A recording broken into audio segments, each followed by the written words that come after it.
Subscribe कीजिए हमारे YouTube channel को और नए वीडियोस और अपडेट्स पाने के लिए बेल आइकन को दबाना ना भूलें।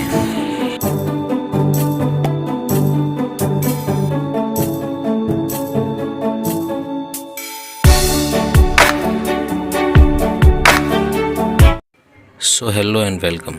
कैसे हैं आप सब? उम्मीद है बहुत ही अच्छे होंगे। दोस्तों, आज की जो कहानी है वो सभी के लिए बहुत ही बड़ी और रोचक और शिक्षाप्रद है। लेकिन इस कहानी की सबसे बड़ी बात यह है कि इस कहानी को आपको अंत तक देखना होगा और सुनना होगा, तभी आपको इसका महत्व पता चलेगा। कहानी बहुत ही इंटरेस्टिंग है।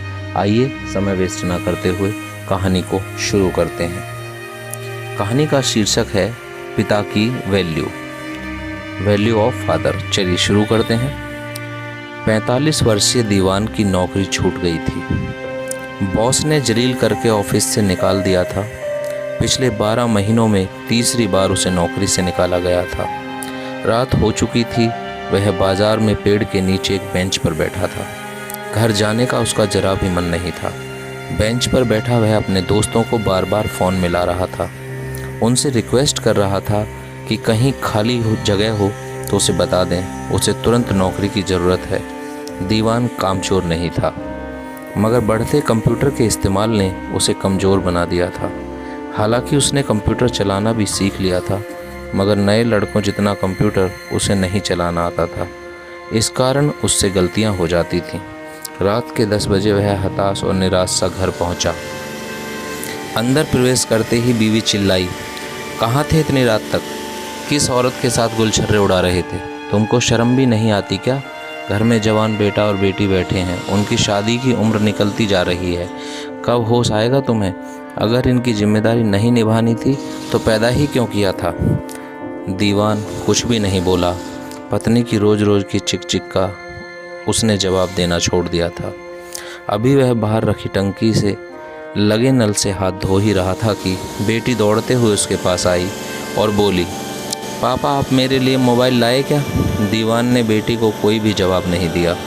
बेटी फिर से बोली, पापा आप जवाब क्यों नहीं देते? सुबह तो आप पक्का प्रॉमिस करके गए थे कि रात को लौटते समय मेरे लिए मोबाइल लेकर ही आएंगे। दीवान चुप ही रहा। वह जवाब देता तो क्या देता। बेटी के मोबाइल के लिए एडवांस मांगने पर ही बॉस ने उसे नौकरी से निकाल दिया था।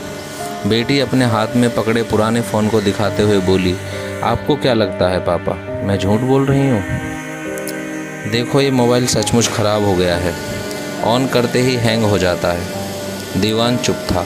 वह अपनी नौकरी जाने की खबर भी किसी को नहीं बताना चाहता था, क्योंकि वह जानता था अगर ये बात बताई तो बेटा बेटी पत्नी सभी उसके पीछे पड़ जाएंगे, उसे कोसने लगेंगे कि वह ढंग से काम नहीं करता। इसलिए हर चौथे महीने नौकरी से निकाल दिया जाता है।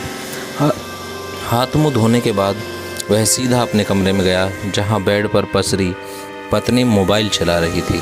उसकी आंखें मोबाइल स्क्रीन पर थीं और कान घर में हो रही बातों को सुन रहे थे। जो ही दीवान ने कमरे में कदम रखा वह चिल्लाई, जवाब क्यों नहीं देते? बहरे हो गए हो क्या? बेटी को मोबाइल क्यों नहीं ला कर दिया? वह दबी दबी आवाज़ में बोला, पैसा हाथ में नहीं आया, जब पैसे मिलेंगे तब ला दूंगा।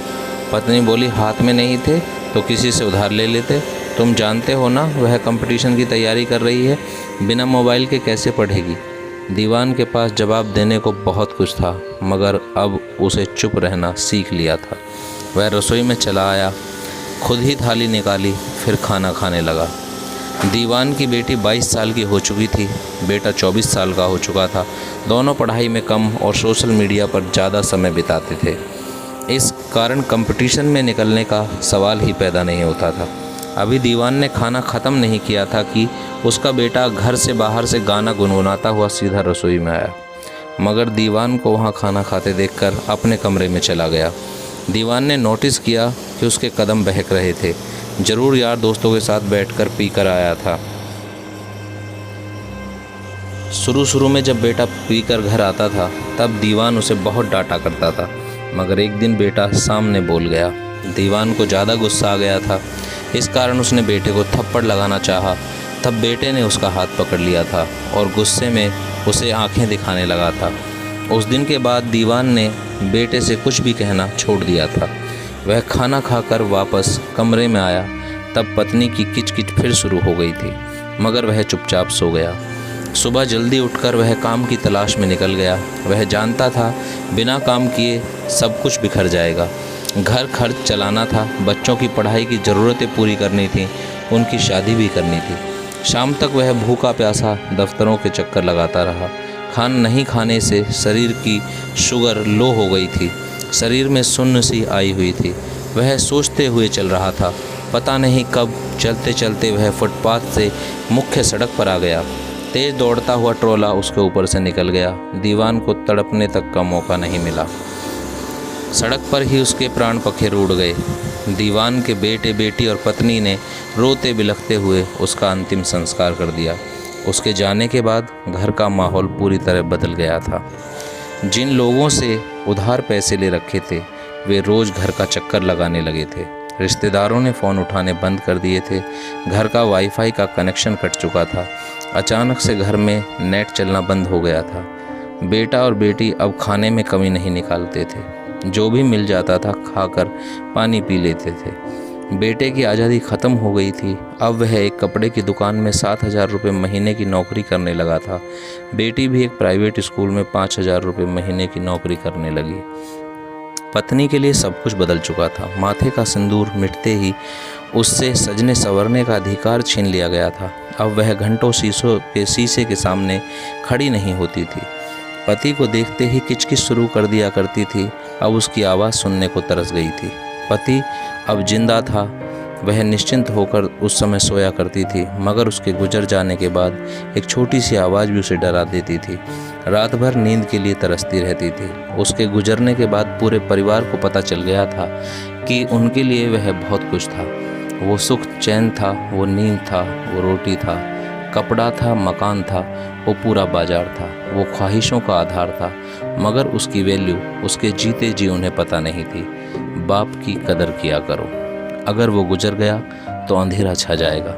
अगर आपको हमारी ये वीडियो अच्छी लगी हो तो इसे प्लीज़ लाइक कीजिएगा, शेयर कीजिएगा और हमारे चैनल को सब्सक्राइब कीजिएगा, ताकि आपको ऐसी अच्छी शिक्षाप्रद बातें जानने के लिए मिलती रहें। स्टोरी आपको कैसी लगी कमेंट करके हमें ज़रूर बताइएगा और अपने दोस्तों, यारों और जानकारों के पास इस वीडियो को शेयर ज़रूर कीजिएगा। अगर इससे आपको कुछ भी सीख मिली है तो हमें कमेंट में लिखकर ज़रूर बताइएगा और चैनल को सब्सक्राइब कीजिएगा। वीडियो देखने के लिए आप सभी का बहुत बहुत धन्यवाद।